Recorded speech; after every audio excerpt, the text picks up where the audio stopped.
2022 के शुरुआत पे मैं मनोज तिवारी अपने सभी शुभेच्छु भाई बहन मित्र दोस्त साथी सहकर्मी उन सबके लिए और विशेष तौर से आपके लिए जो आप इतना समय निकाल के हमारा ये मैसेज देख रहे हैं, आपको मैं ये मैसेज इसलिए भेज रहा हूं कि मैं आपको एक परिवार का सदस्य समझता हूं। 2022 बहुत सुख भरा हो, खुशी भरा हो, प्रसन्नता भरा हो।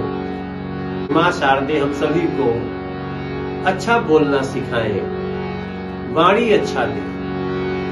वाणी दीनी मैया शारदा भवानी, लड़का द्वार पर खड़ा। 2022 के दरवाजे पे हम अपने समस्त भारत के लिए और पूरी दुनिया में शांति के लिए प्रार्थना करते हैं। आप भी करिएगा। आपको विशेष रूप से 2022 की बहुत बहुत शुभकामनाएं।